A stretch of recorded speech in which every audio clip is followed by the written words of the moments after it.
Well, now, have you ever been in a situation whereby you always wonder and ask yourself, well, I had some money, let's say a week or 2 weeks ago, but I'm trying my best to catch up and see where is my money going? And sometimes when somebody asks you, do you know exactly where your money is or what happened? You try to take a pen and paper and try to catch up and be like, okay, fine, I think I did put 2,000 somewhere, I put this and this and this and that, okay? And this is actually a problem with a lot of people. And most of the time you ask them, hey, how much do you make in a month? They tell you, I make 60, I make 30, I make 40. Well, whichever the amount of money that is out there. And then you ask them, how long does it take you maybe to exhaust all your money before you get the next salary? Others tell you by the date 6, by date 5, others, as they tell you, even date 3, I do not even have money. Sometimes I'm even forced to go out there and borrow money to cater for what we call the consumables, likes of the food, shelter, and clothing, and all those kind of things that does not generate any income. And this one has actually led to people into making a lot of problems. Now, on this video, I'm going to take you through exactly and tell you, guess what? This is what you're supposed to do in only 30 days, basically mean 1 month when you get your salary, and try to catch up all the things and get to know that at the end of the 30 days, you'll be shocked to realize where your money is going. All what you need to do is to sit back, relax, and watch this video to the end for you to understand every bit of the information that I'm going to share with you. Let's get into it. But before we do that, let me just tell you this one quick thing. Do you know that I always post a video each and every day talking about how to make money, be it either online, be it either in a conventional way, savings, investment, and all those kind of things. If you don't want to miss any of my future good videos, do this. It doesn't cost you anything. It is free of charge. How do you do that? Down below there on your right, there is a button written subscribe. It is in black. Hit that magical button, turn that notification bell, and like this video. And by only doing that, a whole YouTube will notify you whenever I upload a new good video. So let's get into today's business. Now, what is this? Am I saying that for only 30 days, do this and the results will shock you? Indeed, it will shock you. Number one, do what we call capture all your expenditure. And by the way, when I say capture all your expenditure, you can just ignore the rent because I know everybody knows how much they are paying for their rent. It's not a thing that people have to really think. Okay, can you imagine this asking somebody, like, how much did you pay for your rent? They're like, I think it's around, no. Everyone knows exactly the amount of money that they are paying. So that is not an issue. That is not a problem. Where the problem comes in, have you ever asked somebody how much do you consume in a month in terms of food? They're like, I think, you see, now when they're thinking of, they're not sure of the figure that they actually dedicate towards that. How about this? Each and every month from today, take a pen and paper. Whenever you buy something as far as the food is concerned, capture that thing. Make sure you put it down somewhere, all right? Number two, capture these small things that are not even, that actually most of the time are disregarded. How about to just make yourself look as if you're idle? Take a pen and paper. Whenever you buy yourself an airtime, whether it is 20 shillings, 30 shillings, 40, 50, you're buying bundles and all those kind of things. Make sure that you capture all that information and all that money towards it.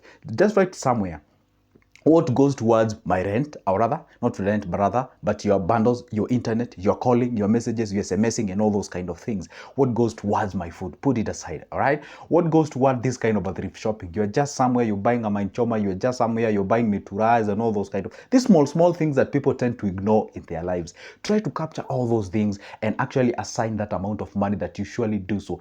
Do this each and every day for the next 30 days. The other one is these things like, maybe you've been called back at home, we call it the black tax. They're saying, hey, you know what, blah, blah, blah, they need this or need the other. Capture that one down. Maybe you're doing something like, there's something that you're servicing that is not so necessary. Perhaps maybe you want to buy a fridge, maybe you want to buy, capture that information and capture that money. Maybe you usually go somewhere to hang in a joint, maybe to drink with your friends, maybe do something, buying people beers and all those kind of things. Capture that important thing, all right?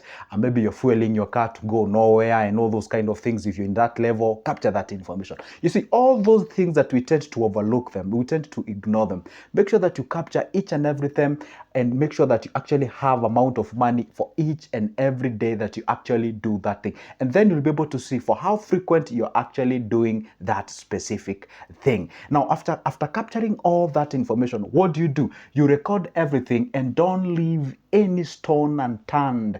This means that don't ignore anything and everything that you see out there. Everything, make sure that you've captured it against what it is, how frequently do you do it, and the amount of money you usually assign towards that specific thing. I am telling you, you will be shocked the amount of money that people put aside. Forget about everything else. Just think of an airtime calling and MSMSing. And you'll be shocked to realize that a lot of people set aside or use a lot of money. This 30 shillings, this 20 shillings, this 50 shillings, 100 and whatever. You just call some friends, which doesn't even make any sense. It's not about transaction. It's not about maybe these guys usually do business with mostly. It's not a guy that you share a lot with, but you just want to make that call just because that number has been in your phone call or phone book and you haven't been talking for a while. And if you capture all that info, you will be shocked how much money that usually put aside towards you calling and all those kind of things. All right. Number 3. Now, what do you do now after capturing? Now you classify all of them into 3 categories. And this is how I want you to do it, okay? You classify them into 3 categories. All things are classified into 3 categories that usually have them in our lives. There are things we classify under one basket called the must-have things.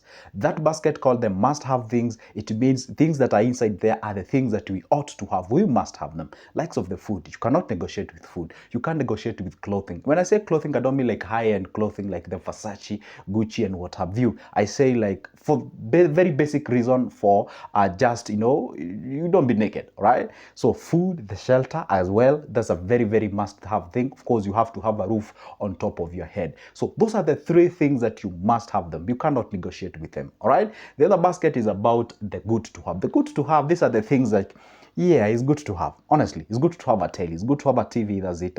Because you can tell what exactly is happening on your surroundings. Good to know exactly what's going on out there. The other thing is good to have a phone, because probably you're watching this video using a phone and you're getting the information. So it's good to have a phone. Some of people is that their phone is their office. And also that phone can actually make sure that you're in link with your family members. Say you work from far and all. Anyway, guys, don't get me started. Do you understand what I mean, right? Those are the good to have things. Good to have a couch or, a chair or a seat in your house. Obviously, you can't sit on the floor or something of sort, all right?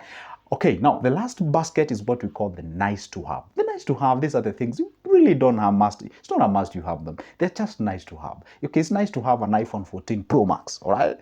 Now in place of now having a phone to connect with people, now you really want to have a good phone like that of Pro Max or whatever, the Samsung Ultra, whatever, name them. I'm not saying they're bad. They're amazing. I would love to have them. But see, timing of having them, that's where we draw the line. So it's also nice to have yourself like a very big 85-inch TV, OLED, I don't know what you guys call them, and all those kind of things. So if you you've captured everything, you've recorded everything, now you classify them into nice, good, and must. After that, now you'll be able to tell, where is my money going a lot of it, right? Because let me tell you one secret. I have done my own research and I've realized one thing. People complain of they are earning less money, but when you realize you take a pen and paper, most of the thing goes towards the good and the nice. Once they pay their rent, once they buy their food, you see, we human beings, we usually have that thing like, okay, I have to make myself happy and nice. And guess what? In most cases, most of the people tend not to feel nice and happy when they have achieved their basics, that's the food, the shelter, and the clothing. Have you ever seen anybody bragging like, hey, you know what? I've successfully paid my rent. I've successfully bought myself a unga 10 kgs. They never brag about that. What they can brag is that today I'm taking my dinner from a 5-star hotel and all those kind of, but those are nice to have. All right. And most of the people, they don't work towards, and most of the people, they usually have the dreams of getting the nice to have. I know we all young to get for that, even me included. So, but what happens is this, that salary that you're getting at the end of the month basically is meant to cater for your must have and spill over a little bit to the good to have. The nice to have comes after you've invested your money, you've gotten your money, and then the passive money, now you can be able to buy the nice to have as you progress, okay? The fourth one is that capture what is unnecessary on good and nice. Under the basket of good and nice to have, don't disturb the basket of must have. Now check the basket of good and nice to have. Now under that basket, now you ask yourself, well, it is good, but then is it necessary? All right. If that is not necessary, kick it off out of that basket.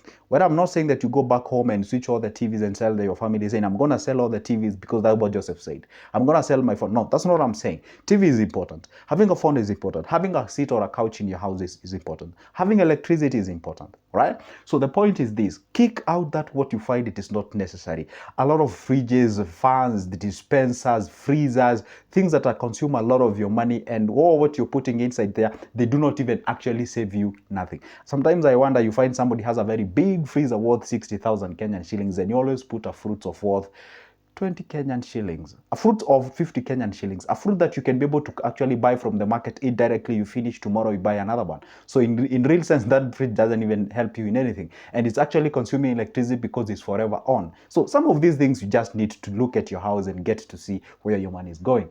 Under the basket of nice to have, again, do exactly that so that you can be able to capture and know exactly what's going on and with your money. And from that, you can be able to now differentiate, hey, this one is not necessary, this one it is, and that what is not necessary, kick it out of those two baskets, and that money is where now I'm heading over to the point number 5. Now, this is what happens now. Then don't repeat exactly that. Don't repeat that mistake. What exactly does it mean? You've realized one thing. Under the basket of nice to have, there are things that are not necessary. Under the basket of good to have, there are things that are not necessary. Under the typical life of mine, there are things that I usually do, like purchasing that internet each and every day when I need it, purchasing that bundles, call, SMSs, minutes, and all those kind of things, because those companies are there to make money, which is not a bad thing. If only you're smart and wise, you can be able to know how to maneuver around that specific trap. Now, after now doing all those things and you've realized this is not necessary, this is easy, and this is not, then after that and only that is when now you decide, hey, I have been misusing my money buying internet and what have you. I will be doing this is what you call pre-post. Not really pre-post, because prepaid or something, or postpaid, there's something also, okay?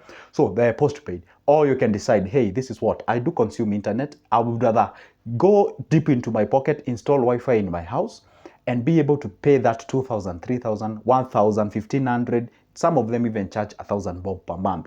Or if you do not have the capacity to install the Wi-Fi, you can go ahead and purchase a monthly subscription. They usually give you a good offers that can be able to sustain you throughout that specific month. It may seem as if maybe you're feeling like you're using a lot of money, but helps you a lot. Anyway, guys, those are the steps that you're supposed to do for just 30 days, and tell me the result. And I'll prefer that one day, once you finish these 30 days, come back to this video, comment down below and tell me what has shocked you and what you have realized. And if maybe you have ever done the exactly thing, then tell us, what did you realize and what transformation did it bring in your money? All right? Guess what, guys? If you would like to have a close conversation with me as far as the money is concerned, investments and all those kind of things, my number is on the description of this specific video. You can give me a call. I offer those services at a price of coffee. Another one is that I got myself ready booklets on investments, likes of the shares, money market fund, treasury bills, and what have you. You can as well grab that number, give me a call. Then from there, we can have a conversation. You can get your book and we can get moving. For now, it's a goodbye and see you in the next one. But don't forget to like the videos, commenting, and subscribing. See ya.